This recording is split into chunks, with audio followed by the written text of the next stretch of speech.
जो राजनीति के में अपराधीकरण और अशिक्षा के कारण राजनीति का जो स्तर गिर रहा है उस पर चर्चा करेंगे। हमारे साथ हैं वरिष्ठ पत्रकार संजय शुक्ला,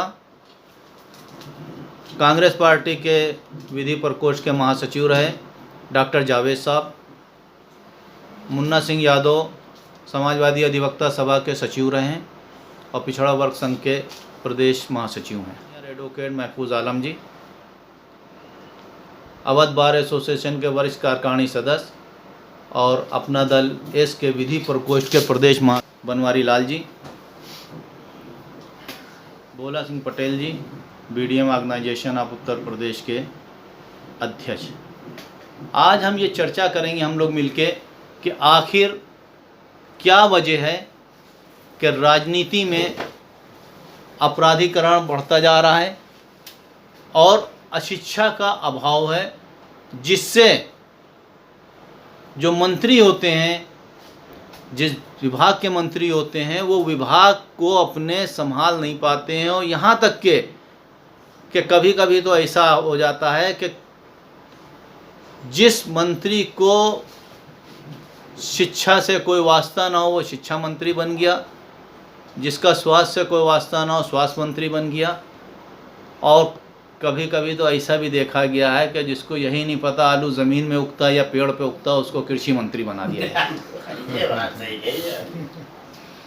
तो हम इस पर चर्चा करते हुए सबसे पहले डॉक्टर जावेद पूछेंगे, क्या शिक्षा की कमी से अपराधीकरण बढ़ा है? या बिल्कुल सही आपने फरमाया। मेरी नज़र में, मैं जीव वैज्ञानिक भी हूँ, और एक अशिक्षित व्यक्ति जानवर के समान होता और कुछ नहीं होता। और जानवर के समान व्यक्ति को हम इतनी बड़ी बड़ी जिम्मेदारियां दे देंगे तो देश का क्या होगा? सबसे पहली चीज़ अब देखिए, बड़ी इंटरेस्टिंग चीज़ है, नाम सरस्वती प्रसाद, एजुकेशन अंगूठा छाप और शिक्षा मंत्री। वो क्या शिक्षा देखेगा भाई? जो अभी आपने कहा, जो हमको मेडिकल के बारे में कोई जानकारी नहीं है, चिकित्सा मंत्री बने हैं। और इससे जो सबसे ज़्यादा जरूरी चीज़ जो आज हो रही है देश में, ये जो हमारी पवित्र राजनीति थी, ये जाति विद्वेष से ग्रसित हो गई है। ये राजनीति ना रह के अब धर्म और जाति का अवैध धंधा बन गया है, जिससे हमारे देश की आत्मा रो रही है, देश संकट में है। इसका जिम्मेदार कौन है? ये हम ही आप है। तो इसके लिए जो है, देखिए पहले एक इसका वायरस है जो मानव मस्तिष्क में जाता है, वो उसे धर्म के नाम पर विकृत कर देता है और वो अपने असली मानव धर्म को भूल जाता है और राष्ट्र धर्म को भूल जाता है। धर्म के नाम पर मरने कटने के लिए तैयार हो जाता है कि ये तो पागलपन है मेरी नज़र में। और एक भारत की जो विशालता है, भारत जैसा विशाल देश दुनिया में नहीं मिलेगा। इसको हमारे अपने ही बर्बाद करने पे उतारू है। और सदियों से हिंदू मुसलमान सिख ईसाई सब एक छत के नीचे रहते चले आए, और उनको आज एक नफरत पैदा करा कि इस देश को हम क्या कहाँ ले जाएंगे। हमें इस बात की बड़ी चिंता करनी होगी कि ये धर्म जाति के राजनीतिक धंधे से पवित्र राजनीति को बचाना चाहिए, और ऐसी राजनीतिक पार्टियों की मान्यता रद्द कर देनी चाहिए जो धर्म और जाति के नाम पर अपनी राजनीति को चलाएं। देश की चिंता सर्वोपरि होना चाहिए। डॉक्टर जावेद साहब, राजनीतिक पार्टी की मान्यता एक की रद्द करेंगे, दूसरी आ जाएगी, दूसरी की रद्द करेंगे, तीसरा आ जाएगी। देखिए, इसके लिए कोई ठोस कदम जो उठाया जाएगा वो कौन उठाएगा? कदम ये है कि ऐसी राजनीतिक पार्टियों को मान्यता नहीं देनी चाहिए। और दूसरी चीज, ये जो चुनाव में खड़े होते हैं, ये अपराधी प्रवृत्ति के इनको मान्यता ना मिले, जिनके चरित्र ना सही हो, सादा जीवन, ऊंचे विचार हों। मैंने देखा है अपनी आँख से जवाहरलाल नेहरू को और रफ़ी अहमद किदवई को रबड़ की चप्पल पैर में जनता के बीच में खड़े हैं, कपड़ा बदन पे शरीर नहीं। आज एक जरा सा मामूली से छुटभैया नेता जो 4-4 राइफलदारियों के साथ चलता है, मार जैसे बवेला मच रहा है। आज भी इस तरह के राजनेता हैं, हमारी नज़र में दो हैं। एक ये जो हमारी कमी है। देखिए, हम उनको महत्व दे रहे हैं। वो भी नहीं, जैसे आपने बताया कि पैर में हवाई चप्पल, आज भी राजनेता वैसे हैं, लेकिन उनको बढ़ावा नहीं मिलता है। आज भी 2 विधायक आपके प्रदेश में ऐसे हैं जिनके पास अपनी 2 व्हीलर गाड़ी नहीं है और अपने घर का काम खुद करते हैं। सही कह रहे हैं, बिल्कुल सही कह रहे हैं। कुछ है ना, तो हमें ऐसे लोगों के हाथों में देश की सत्ता सौंपनी चाहिए। तो वो भी जो कुछ विधायक हैं वो भी चुन के आए, उनके ऊपर जनता ने विश्वास किया, तो आम जनता हर सब तरफ से क्यों नहीं ऐसे जब लोगों को चुन रही जनता है? मस्तिष्क का विकृत हो गया तो आप क्या कर लेंगे? अब ये तो वही भोगेगी, जिसको सत्ता दिया उसी का अंजाम भी भोगेगी वो। जी जी। प्रजातंत्र है, जो बीज बोया है तो उसी की तो फसल निकलेगी, उसे भोगेगी, उसी को काटेगी। जी मुन्ना सिंह जी, हमने जैसे अभी बताया आपको, दो हमारे प्रदेश में 2-3 विधायक ऐसे हैं। 2 विधायक को तो हम भी जानते हैं, एक प्रजापति जी हैं, एक पीर गुलाम जी हैं। 2 लोगों को हम ऐसा जानते हैं कि जिनके घर में ना कोई नौकर है ना चाकर है, उनके घर में उनकी बीवियां जो है गोबर भी पाथ रही हैं, और बच्चे जो है जाते हैं लड़के उनके खेत पर से और हरेरी जिसको कहते हैं काट के लाते हैं, और उसमें जो काटते हैं, चारा काटते हैं, उनको खिलाते हैं।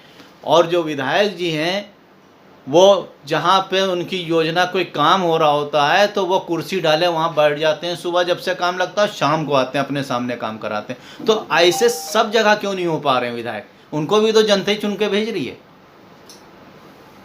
देखिए, एक समाज में हर तरह के लोग होते हैं, ईमानदार छल वाले भी होते हैं, और देखा जाए तो कुछ अपवाद स्वरूप आपराधिक प्रवृत्ति के भी लोग हो जाते हैं।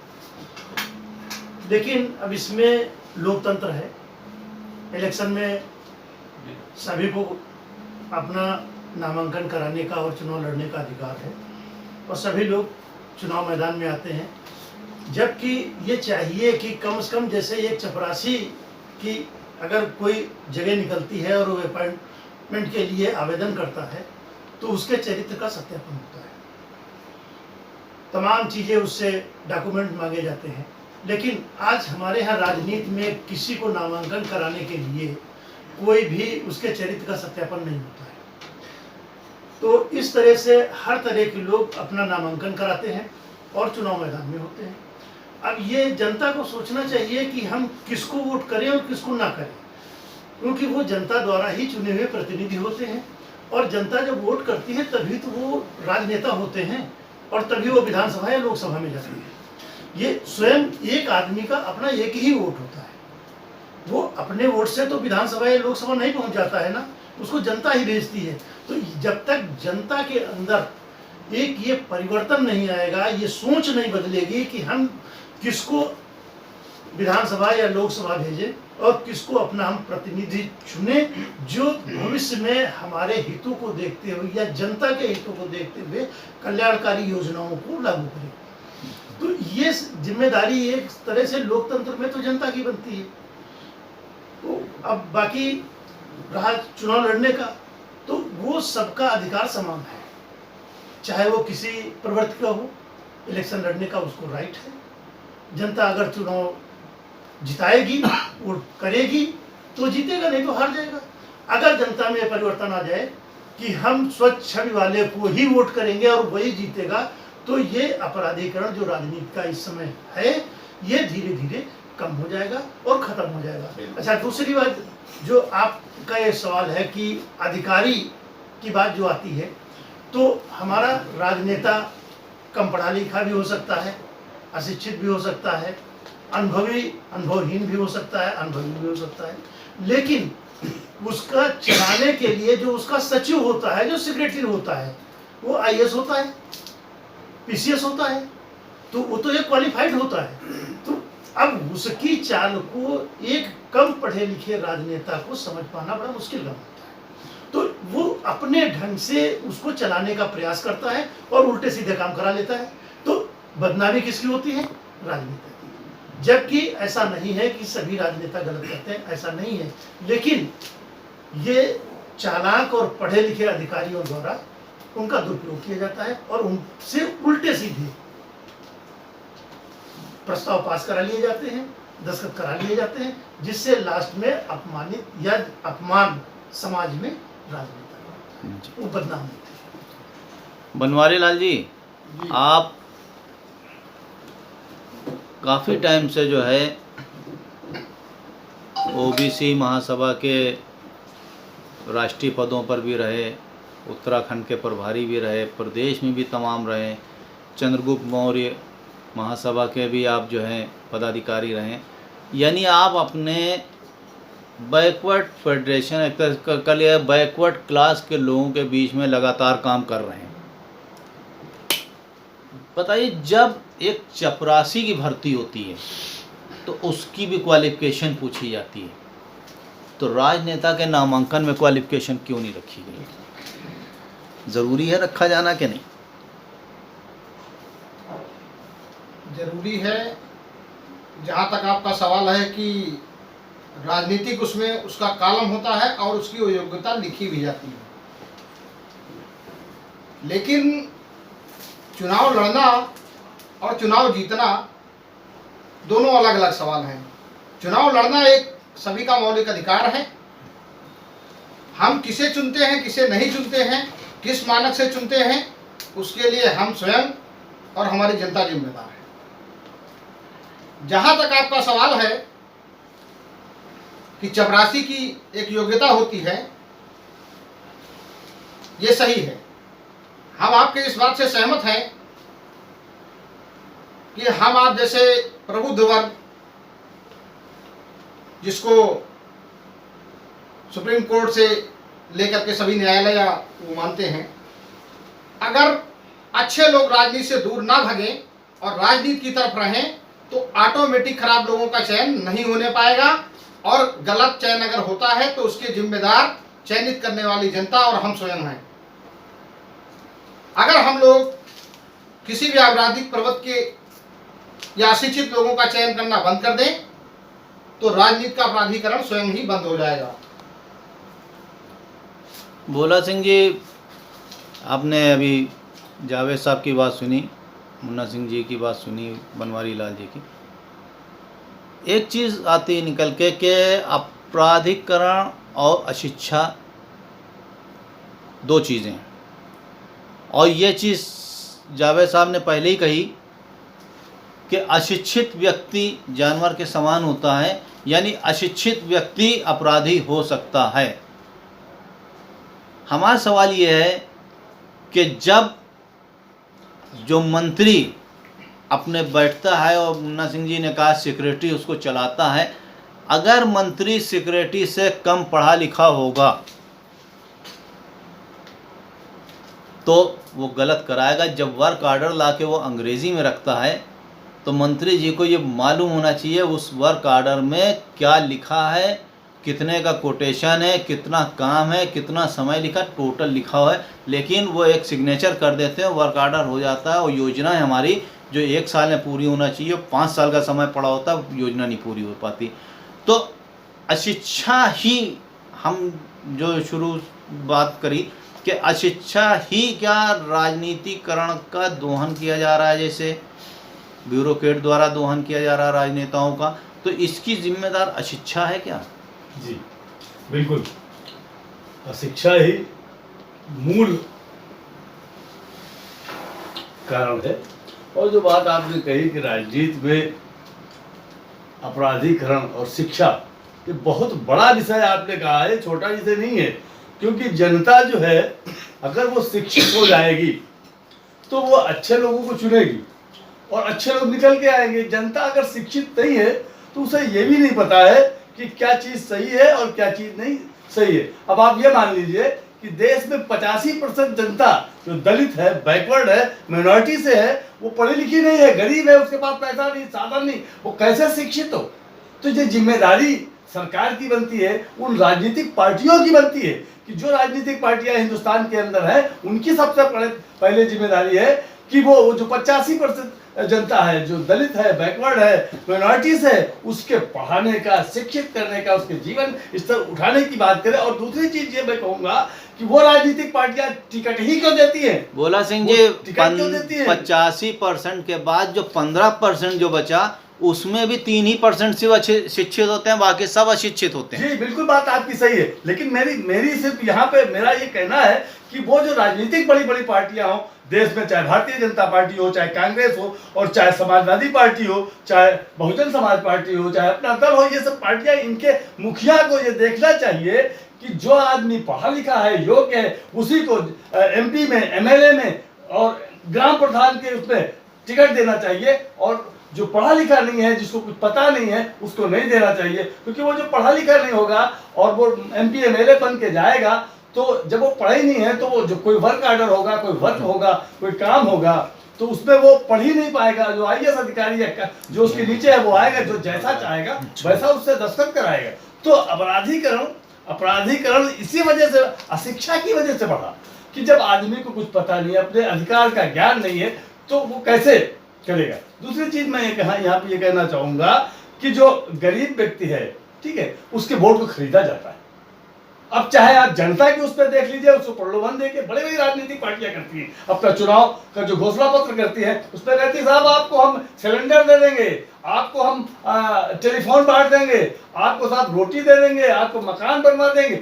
ये किसी घोषणा पत्र में नहीं होता है कि हर आदमी के हाथ को काम दिया जाएगा। अगर ये बात आ जाए कि हर आदमी के हाथ को काम दिया जाएगा और हर आदमी पढ़ाया जाएगा, अशिक्षित कोई व्यक्ति नहीं रहेगा, और जो आदमी अशिक्षित रहेगा, जो माँ बाप अपने बच्चों को नहीं पढ़ाएगा, उस पर टैक्स लगाया जाएगा। जी। और मेरा और भी इसमें वो कहना है कि सबसे ज्यादा हम लोग भी, जनता भी जिम्मेदार है। जिम्मेदारी इस बात पे है कि जो अपराधी होता है, अपराधी की पहुंच जनता तक जल्दी होती, उसका कारण अच्छे आदमी के पास में पहुंचने के लिए जनता को थोड़ा समय लगता है, पहचान नहीं पाता। लेकिन जो कहते हैं कि जो बाजीगर या मुखौटा ओढ़ के बगुला भगत बना हुआ, आज तमाम है लोग बने हुए, बड़े बड़े पोस्टर लगाए, भंडारे कर रहे हैं, फलाना कर रहे हैं, धमाका कर रहे हैं, जनता वहां जाती है और उनको बताते हैं कि साहब ये कर दीजिए, हम आपके साथ में शिक्षा का अभाव होता है, शिक्षा के अभाव में। नहीं, तो वो बात ये आती है कि वहां जाते हैं, उनको बरगलाया जाता है, उनके वास्तविक हित को नहीं बताया जाता। जाति के नाम पे, धर्म के नाम पे लोग बताते हैं, जबकि 85% जनता जो बताते हैं दलित है, गरीब है, बैकवर्ड है, जो उसमें सभी जातियां, ऐसा नहीं कि वो गरीब केवल कोई बहुत वैसे उच्च वर्ग के लोग भी गरीब हैं, ऐसा नहीं कि नहीं गरीब है, गरीब सब तरह के लोग हैं। तो उनके वोट को खरीद लेते हैं, खरीद करके उसको अपने तरीके से यूज करते हैं। अभी आप देख लें, कहीं की गवर्नमेंट बननी होती है, MLAs खरीद लिए जाते हैं, MLAs। तो मनी मैटर, पैसा, ये बड़ी चीज है, ये चीज़ नहीं है, शिक्षा की बात है। चलिए महफूज आलम जी, देखिए एक चीज़ जो आ रही है बात सामने के, शिक्षा का अभाव राजनीति में अपराधीकरण को बढ़ावा दे रहा है। तो शिक्षित लोग राजनीति में कैसे आएंगे, इसके लिए क्या करना होगा? राजनीति में जो लोग भी आते हैं उनको लोकतंत्र में जनता लाती है, जनता के लिए, जनता के द्वारा, ये लोकतंत्र का है। जनता को ये जागरूक होना पड़ेगा कि अगर हम बीमार पड़ते हैं तो हम अपनी हार्ट सर्जरी, दिल का ऑपरेशन किसी गुंडे से नहीं करते। अगर हमको मुकदमा लड़वाना होता है अदालत में अपना, तो हम किसी डॉक्टर के पास नहीं जाते कि डॉक्टर साहब हमारा मुकदमा लड़ते, हम उसके विशेषज्ञ को ढूंढते हैं। जनता को इस बात को समझना होगा कि हम राजनेता बना के मुख्यमंत्री और मंत्री और प्रधानमंत्री बना चुन रहे हैं, ये क्या इस योग्य हैं कि ये काम कर पाएंगे?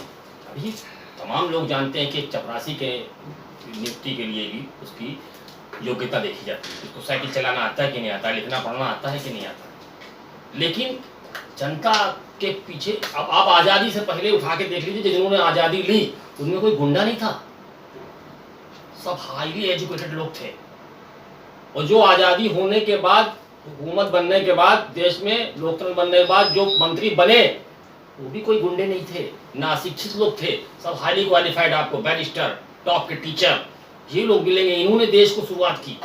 उसके बाद ये कुछ गुंडे और अशिक्षित लोगों ने इसको कैप्चर कर लिया, धर्म के नाम पर, जाति के नाम पर लोगों को बरगला के।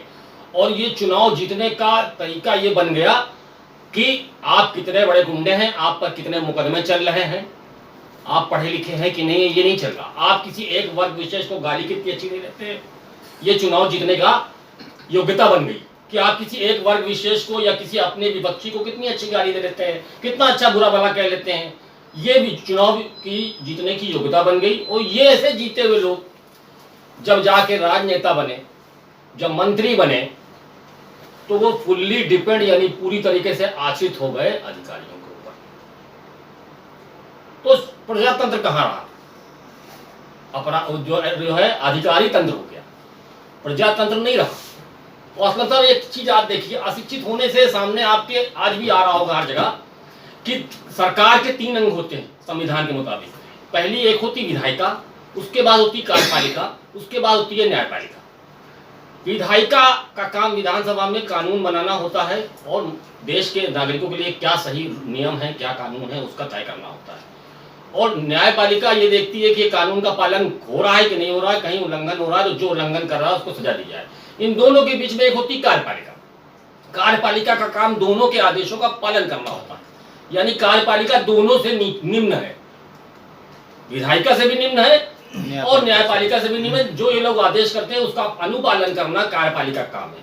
आज आप देख रहे होंगे एक मेज पे बैठे कार्यपालिका और विधायिका दोनों काम कर रहे हैं, दोनों के काम अलग अलग। कार्यपालिका का काम अगर विधायिका करने लगेगी तो फिर वो अनुपालन करने लगेगी, कानून कौन बनाएगा? तो ये अशिक्षा की वजह से ही हो रहा है। इसकी वजह से हो क्या रहा है कि अशिक्षित लोग, जिसने कभी फाइल छू ही नहीं, फाइल का नाम नहीं जानता, फाइल का मतलब नहीं जानता है, वो बड़े बड़े कार्यालय, बड़े बड़े पूरे चला रहा है और वो विभाग चला रहा है। उसके सामने, जैसा कि अभी आपने अपने सवाल में कहा कि उनके पास अंग्रेजी में लेटर ले गए, वो दस्तखत करेंगे, दस्तखत बना देंगे, उसके अलावा कुछ नहीं करेंगे। तो ये जनता को सोचना है असलम साहब कि हमें क्या अपनी हार्ट की सर्जरी किसी गुंडे से कराना है? क्या हमें अपना मुकदमा किसी डॉक्टर से लड़ाना है? क्या हमें किसी पागल से स्कूटर और मोटरसाइकिल कार बनवा लेना है अपनी, बना दे ढंग से हो? तो हम जिस पद के लिए वो हमसे वोट मांगने आया है कि हमको ये वोट दे दीजिए, हम विधायक बनेंगे, मंत्री बनेंगे, क्या वो इस लायक है? क्या वो हमारे देश को भविष्य आगे 5 साल चला सकता है या नहीं चला सकता? जनता को हमें आपको समझाना पड़ेगा। ये जो वायरस हो गया है पिछले कई दशकों से, आज से नहीं, कई दशकों से वायरस फैल गया है कि जाति के नाम पर, धर्म के नाम पर, गुंडागर्दी के नाम पर भड़का करके कि ये बहुत बड़े माफिया हैं, ये बहुत बड़े क्रिमिनल हैं, इनको वोट दे दीजिए, ये जो है सही कर देंगे सब।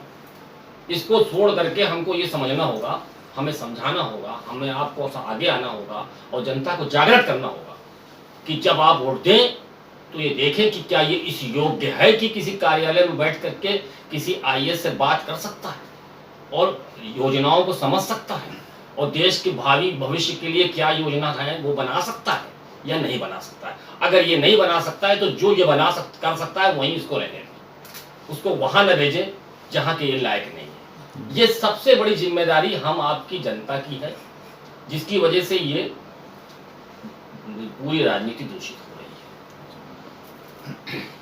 अरस्तु ने जो है अपने लेख में एक जगह ये कहा है कि अगर किसी कौम को ख़त्म करना हो तो उसको ज़बान छीन लो, उसको अशिक्षित कर दो, शिक्षा ख़त्म कर दो, उस कौम ख़त्म हो जाएगी। शिक्षा खत्म कर दो। वही हालत आज भारत देश की करने पे लगे हैं कुछ लोग, क्योंकि भारत सोने की चिड़िया था, है और रहेगा।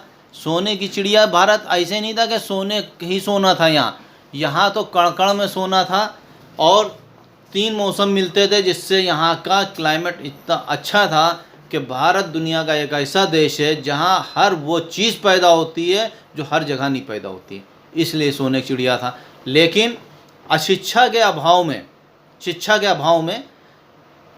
के अभाव में लोग ये भूल गए कि भारत सोने की चिड़िया कैसे था, क्योंकि वो पढ़ ही नहीं पाए, इसीलिए पीछे। संजय शुक्ला जी आपने सुना जो है, महफूज भाई को ही सुना है, मुन्ना सिंह जी को सुना, जावेद साहब को सुना, भोला जी बनवारी लाल जी, क्या लगता है आपको कि अशिक्षित राजनेताओं की वजह से ही देश में ये जो गड़बड़ी हो रही है, लोग जो परेशान हैं, लोग आप देख ही रहे हैं कि इस टाइम कोरोना काल में जीडीपी भी गिर गई, हर चीज़ गिर गई है, बहुत अर्थव्यवस्था चौपट हो गई। तो ये क्या अशिक्षा के कारण है कि या और कोई वजह हो सकती है इसके लिए? यह राष्ट्र की विडंबना है कि जो देश को चलाने की सलाहियत रखते हैं उनको सदा दरकिनार कर दिया जाता है। क्योंकि राजनीति में आज से जब ये चुनाव नहीं होते तो हाथ उठा करके चुनाव संपन्न हो जाते थे। उस समय भी हाथ उठाए जाते थे, लोग चुन लिए जाते थे। मुझे नहीं लगता है कि उस समय वो गवर्नमेंट एजुकेटेड हमारे जो पूर्व में थे वो हुआ करते थे। सामान्य शिक्षा प्रणाली से ही वो लोग संबंधित हुआ करते थे, लेकिन बेहतर व्यवस्था का ज्ञान उनको जरूर था और उस बेहतर ज्ञान के अनुसार ही वो उस चीज को आगे बढ़ाते थे जिससे कि समाज को तमाम लाभ मिले। अब बात करते हैं शिक्षा और शिक्षा की। लॉर्ड मैकाले ने जब इस राष्ट्र में अपनी शिक्षा के प्रारंभ की घोषणा की तो उन्होंने एक बात कही कि भारतीय देश में जब बच्चे शिक्षा ग्रहण करके बाहर निकलेंगे तो मानसिक तौर पे वो ब्रिटिशर्स ही होंगे। वो अपनी संस्कृति, अपनी परंपराओं को भूल चुके होंगे, क्योंकि हमने एक ऐसी शिक्षा पद्धति का निर्माण किया है कि भारतीय चेहरों में ब्रिटिश सोच को हम पनपा देंगे। उसका हमको दुष्परिणाम यह मिला कि साइन थीटा और कास थीटा पूरी जिंदगी में हमसे कहीं पूछा ही नहीं गया। हमने पढ़ा तो हमारी जो बेसिक जरूरतें हैं, जो बेसिक नीड्स हैं, शिक्षा में बदलाव की जरूरत है। शिक्षा हमें कैसी मिले ये बेहतर चीज है। आज शिक्षा जिस स्तर की मिल रही है उस शिक्षा के माध्यम से सिर्फ जो सिंडिकेट शिक्षा माफियाओं को बना हुआ सिर्फ उनको लाभ मिल रहा है। अभिभावक पिसा जा रहा है, बच्चे योग्य नहीं निकल रहे हैं। नहीं, हमारा सवाल ये है कि राजनीति में अशिक्षा राजनीति में तो शिक्षा इसलिए है क्योंकि जैसा कि सब हमारे डिबेट भाइयों ने बताया कि किसी भी सेक्टर में जाने के लिए हर चीज का एक पैरामीटर तय किया गया है। एमबीबीएस से आप इंजीनियरिंग करा सकते हैं, इंजीनियर को आप रेलवे में नहीं भेज सकते हैं। तो जब राजनीति जिसको करनी है तो इंटर के बाद में जिस तरीके से हम लोग चुनते हैं अपने विषयों के, भाई हमको बीकॉम करना है, हम बैंक में जाएंगे, हमको डॉक्टरी करना है, एमबीबीएस में हम जाएंगे, तो जो उनको नेता बनना है उनके लिए भी एक सेक्टर होना चाहिए कि साहब हमको जो है इस पर थीसिस लिखनी है, हमको इसकी पढ़ाई करनी है। और जब वो पढ़ करके उस क्षेत्र में जाएंगे उन पार्टियों को भी चाहिए कि जिस तरीके से श्रम योजना में रोजगार में आप जाते हैं तो वहां से आपको जो है पंजीकरण कराया जाता है, जहाँ रोजगार होता है आपकी योग्यता के अनुसार भेज दिया जाता है। तो क्यों नहीं हम लोगों को भी ये आगे बढ़ना चाहिए कि नेता जो है उस शिक्षा से जो वो हो उसके लिए हम लोग उसको ना वोट दें और ना पार्टियों की तरफ ये करें कि वो उनको लोक सेवक के तौर पे जो है वो आगे करें, क्योंकि ये जनता के बीच की बात है और जनता की सलाहियत और उनकी सुरक्षा के लिए ही सरकारें चलाई जाती हैं, ना कि सरकार अपने उत्तरदायित्वों को पूरा करने के लिए। भारत में राजनीति शिक्षा पूरा एक सब्जेक्ट चैप्टर नहीं, एक पूरा क्लास चलता है राजनीति का। राजनीति शिक्षा, राजनीति शास्त्र जिसको कहते हैं, राजनीति शास्त्र। लेकिन अफसोस ये है कि उस राजनीति शास्त्र जो विषय है सबसे कम विद्यार्थी इसी में होते हैं। हाँ, इसलिए होते हैं क्योंकि राजनीति शास्त्र की शिक्षा ग्रहण करने के बाद में वो राजनीति के सेक्टर में जाए। जब एमबीबीएस बच्चा करता है तो डॉक्टर बनता है, उस क्षेत्र में जाता है, और बीटेक बच्चा करता है इंजीनियरिंग के क्षेत्र में जाता है। तो जो नेता लोग आ रहे हैं उनके लिए तो कोई पैरामीटर होना चाहिए, ये तो हमारी भी नैतिक जिम्मेदारी है। लेकिन जो है राजनीति शास्त्र पढ़ाया जाता, पढ़ाने के बाद भी जो है कोई राजनीति में नहीं जाता। जो लोग राजनीति शिक्षा कर लेते हैं, राजनीति शास्त्र पढ़ते हैं, वो राजनीति में नहीं जाते हैं। नहीं, राजनीति में तो देखिए ऐसा है ना कि धर्मवाद, जातिवाद, परिवारवाद इन चीजों का बोलबाला है। इसमें शिक्षा, योग्यता कोई मायने नहीं रखती है और इसका समर्थन हम सब मिल करके करते हैं, इसमें हमारी भी गलती है। तो इसका लगता है कि ये राजनीति शास्त्र जो है, अगर ये राजनीति शास्त्र से जो राजनीति की शिक्षा ग्रहण करे उसी को जो है ऊपर लाना चाहिए। अगर हम ये कहें कि अगर हम किसी ऐसे व्यक्ति को जिसको राजनीति का ABCD नहीं मालूम है और राजनेता बना देते हैं तो आज जो हालात हैं वो हालात पैदा ही होंगे। निश्चित तौर पे जब बेसिक जानकारी नहीं होगी, जो सर्जरी डॉक्टर करता है जब उसको जानकारी नहीं तो मरीज को मार देगा, वो बचा कहाँ पाएगा, क्योंकि उसको बेसिक ज्ञान नहीं है उसको। मुन्ना सिंह जी, आप जो है जैसे आपने शुरू में बताया कि ये एक बहुत ही जटिल विषय है इसको सुधारना, कि राजनीति में जो है अच्छे लोगों का आना ख़त्म हो जाएगा या अच्छे लोग नहीं आएंगे, ये सब सोचने की बात है। और इसको हमें सोचना भी पड़ेगा कि राजनीति में अच्छे लोग कैसे आएंगे, इसके लिए कौन आगे आएगा आखिर। नहीं है, ऐसा नहीं है कि राजनीति में अच्छे लोग नहीं आते हैं। राजनीति में भी अच्छे लोग आते हैं और अपना नामांकन भी कराते हैं, चुनाव मैदान में भी आते हैं, इलेक्शन भी लड़ते हैं।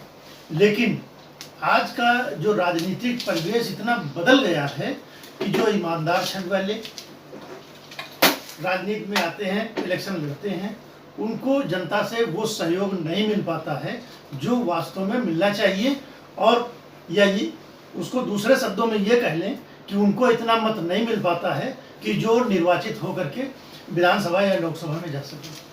तो ये हमारी सोच, हमारी जनता की सोच और लोकतंत्र में ये कहिए कि धीरे धीरे लोकतंत्र की हत्या होती चली जा रही है।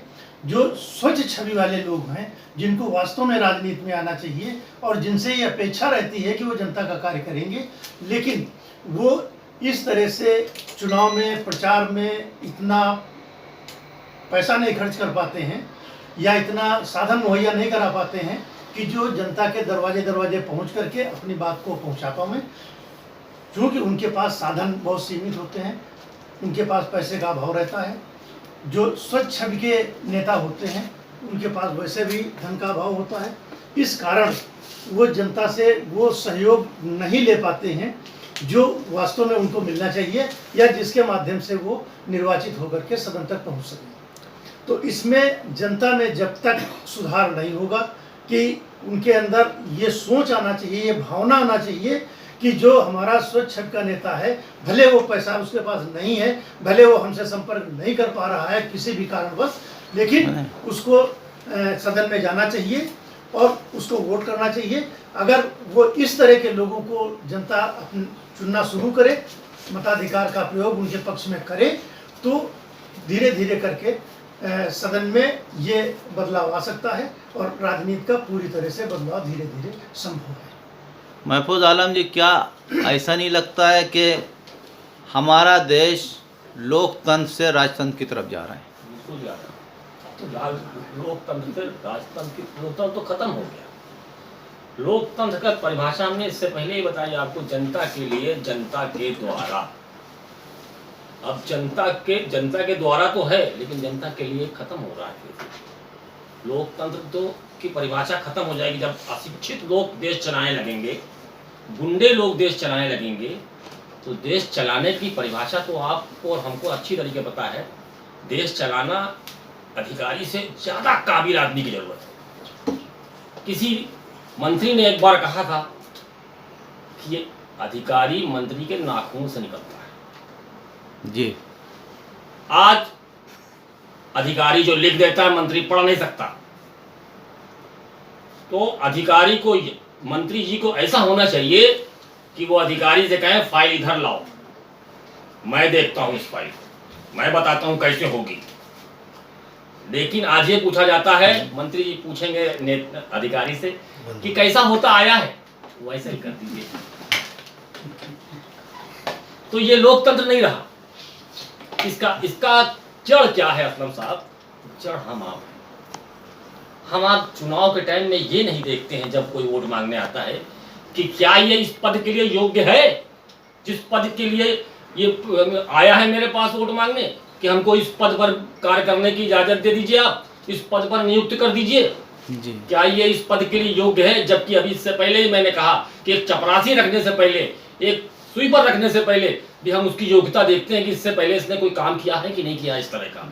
लेकिन ये हमको आपको समझना पड़ेगा, देखना पड़ेगा कि हम देश का भविष्य जिसके हाथ में देने जा रहे हैं वो इस योग्य है या नहीं है, या पूरी तरीके से वो ब्यूरोक्रेट्स और अधिकारियों पर आश्रित हो जाएगा। और अगर ब्यूरोक्रेट्स को ही देश चलाना है तो उन्हीं को वोट दें। फिर लाखों रुपया सैलरी और लाखों रुपया पेंशन जनता की कमाई, गाड़ी कमाई का बर्बाद करने की जरूरत नहीं। लगा कि वाकई वो प्रक्रिया बहुत अच्छी थी कि पहले जो है जनता चुनेगी किसी को, उसके बाद जो है उसको जो चुना जाएगा, जनता से चुन के आदमी आते थे उसमें देखा जाता है। और आजकल जो है पार्टियां, जैसे संजय जी ने कहा कि पार्टियां हम पे एक प्रत्याशी थोप देती हैं कि ये हमारा प्रत्याशी है और हम पार्टी के नाम पर उस प्रत्याशी को जिता देते हैं। बोला जी ये बताइए, क्या ये व्यवस्था जो संजय जी ने भी ये सवाल उठाया कि जनता का प्रत्याशी होना चाहिए पार्टी का नहीं, क्या इससे व्यवस्था सुधरेगी?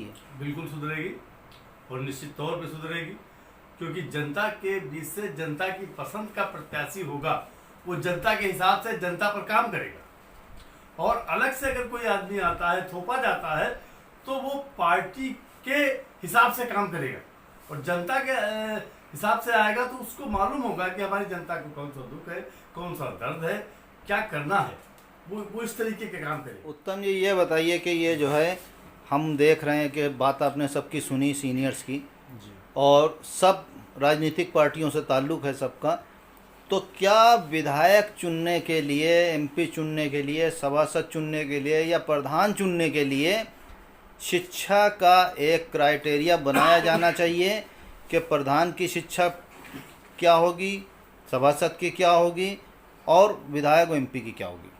ये बिल्कुल सही बात है, ऐसा किया जाना चाहिए, क्राइटेरिया फिक्स किया जाना चाहिए, सबका अपना अपना होना चाहिए। क्योंकि अगर क्राइटेरिया नहीं फिक्स होगा, पढ़ा लिखा आदमी नहीं होगा, तो वो अपने हिसाब से कार्य करेगा। जब क्राइटेरिया फिक्स होगा तो वो जानेगा कि ये बात सही है, यहाँ पर ये गलत है, यहाँ पर ये सही है। और शिक्षा बहुत ज़रूरी है, शिक्षा नहीं होगी तो अभाव रहेगा। सभी हमारे सीनियर्स ने जो भी बातें कही बिल्कुल सब सही कही। शिक्षित आदमी नहीं होगा और जो नेता हम चुन के भेज रहे हैं वो उस योग्य है कि नहीं, जो मंत्री बनने योग्य है कि नहीं, उसका चयन करने के लिए हमें बहुत सोच समझ के उसको वोट देना पड़ेगा। ये जनता तय करेगी, जो जनता तय करती है उसी को पूरा अधिकार है वोट देने का। वो जो दे रही है तो उसी के मुताबिक उनको कार्य भी करना चाहिए, लेकिन ऐसा होता नहीं है।